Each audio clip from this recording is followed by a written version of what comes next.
Vijay Deverakonda Kingdom cinema hit అయిందా flop అయిందా reviews వింటే ఏమనిపిస్తుంది మరి రివ్యూస్ ఎక్కడ అని చెప్పేసి చాలా మంది కూడా ఇప్పుడు వస్తున్నటువంటి యుఎస్ రివ్యూస్ కానీ మన దగ్గర రివ్యూస్ కానీ చూడడానికి ఇంట్రెస్ట్ చూపిస్తారు మరి ఈ సినిమా చూసిన తర్వాత సినిమా హిట్ అవుతుందా ఫ్లాప్ అవుతుందా అంటే ఏం చెప్తారు? సో ఖచ్చితంగా విజయ్ దేవరకొండ గారు ఆయన సినిమా కోసం ఎంతోమంది ఫ్యాన్స్ ఎన్నాళ్ళుగానే ఒక హిట్ కొడతాడు అని ఎదురు చూసే ఫ్యాన్స్ అందరికీ కూడా ఒక బిగ్ రిలీఫ్ అని చెప్పాలి. వాళ్ళందరికీ కూడా చాలా హ్యాపీగా ఉన్నారని చెప్పాలి ఫ్యాన్స్ అంతా కూడా రిజల్ట్తో. సో చాలా మంచి సినిమాని తీసుకొచ్చారు ఫ్యాన్స్ కోసం. అలాగే ఓవర్సీస్లో పడిన దగ్గర నుంచి కూడా నైట్ నుంచి మంచి పాజిటివ్ రివ్యూస్తో నడుస్తుంది సోషల్ మీడియా అంతా కూడా.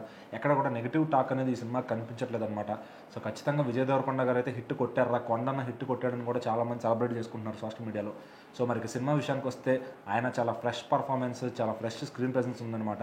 ఎందుకంటే గౌతమ్ తెన్నూరి గారి డైరెక్షన్లో చాలా ఒక సాఫ్ట్ ఓరియంటెడ్ స్టోరీ ఇది. సో కొంచెం యాక్షన్ కథాంశం కూడా ఉంటుంది దీంట్లో. ఖచ్చితంగా యాక్షన్ పార్ట్ కూడా చాలా బాగా డిజైన్ చేశారు. ఎక్కువ యాక్షన్ పెట్టకుండా, ఎక్కువ వైలెన్స్ పెట్టకుండా, సో ఎంతలో పెట్టాలి, ఎక్కడ లేపాలి, ఎక్కడ తగ్గించాలి అంతా కూడా చాలా బాగా చూసుకున్నారు. సో ఒక రొటీన్ స్టోరీ అయినప్పటికీ, ఒక బ్రదర్హుడ్ స్టోరీ అయినప్పటికీ కూడా చాలా అంటే మనం ఆల్రెడీ చూసినట్టు ఉంటుంది కానీ సో చాలా బాగుంది, స్మూత్గా వెళ్ళిపోతుంది కదా. ఎక్కడ మనకి బోర్ కొట్టడం కానీ అట్లా ఏమనిపించదు, ఎక్కడ ల్యాగ్ అయిందనే ఫీల్ కూడా రాదు. సో మన కథలో ఇన్వాల్వ్ అయిపోతాం.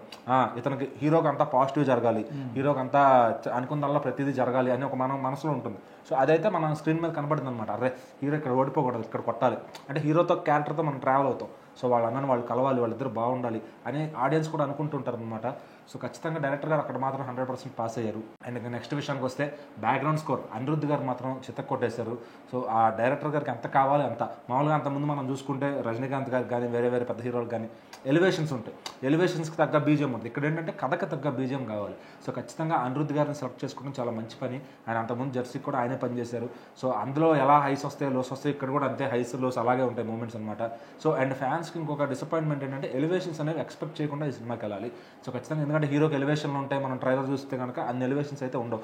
ఖచ్చితంగా అక్కడ కథలో ఇన్వాల్వ్మెంట్ అయిపోతుంది ఎలివేషన్స్ కూడా. సో ఎక్కడ పండాలి ఎలివేషన్, ఎక్కడ లెగవాలి సినిమా అనేది కరెక్ట్గా చూసుకున్నారు డైరెక్టర్ గారు. సో మనం ఈ మధ్యన సినిమాలు చూసి పూర్తిగా ఎలివేషన్ మీద ఆధారపడి కథను పక్కకు పెట్టేస్తున్నారు. ఇక్కడ ఏంటంటే ఎమోషన్స్, కథ అన్నీ కూడా చాలా బాగా చూసుకున్నారు, ఎలివేషన్స్ తగ్గించారు. సో అందువల్ల కొంతమందికి అది ఎక్కకపోవచ్చు, మాస్ ఆడియన్స్కి తొందరగా రీచ్ అవ్వకపోవచ్చు, కానీ మల్టీప్లెక్స్ ఆడియన్స్కి మాత్రం ఇది ఒక మంచి ఫీస్ట్, ఒక విజువల్ ట్రీట్ అని చెప్పొచ్చు.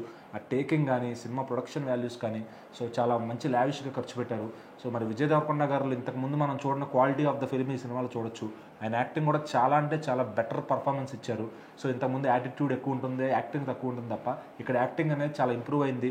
అండ్ లుక్స్ కూడా చాలా డిగ్నిఫైడ్గా ఉన్నారు అన్నమాట సినిమాలో. సో ఖచ్చితంగా విజయ్ దేవరకొండ గారు సాలిడ్గా కంబ్యాక్ కొట్టారని చెప్పాలి. సో మరి ఇంకా మూమెంట్లో ఇవాళ ఫస్ట్ డే కలెక్షన్స్ అయితే చాలా బాగున్నాయి, కానీ ఈ వీకెండ్ కూడా సినిమా క్లోజింగ్ అవుతుందో లేదా అని. ఎందుకంటే ఇప్పుడు ఓటీటీలో వచ్చాక సినిమాలు హిట్ అవుతున్నాయా లేదా అనే పరిస్థితికి వచ్చేసాయి. ఖచ్చితంగా ఒక మంచి సినిమాని మన తెలుగు ఆడియన్స్ ఎప్పుడు ఆదరిస్తారంటే ఖచ్చితంగా ఆదరిస్తారు. సో మరి ఈ సినిమా ఏమవుతుంది అనేది ఒక ఈ వీక్ కూడా, నెక్స్ట్ వీక్ కూడా ఏం మూవీస్ లేవు కాబట్టి, ఆగస్టు 15కి ఆ టైంకి వార్ 2 కూలీ ఉన్నాయి. అప్పటిదాకా ఈ సినిమాకి పోటీ లేదు కాబట్టి మరి ఇంకా ఫ్యామిలీ ఆడియన్స్ దీనికి బ్రహ్మరథం పడతారేమో చూడాలి.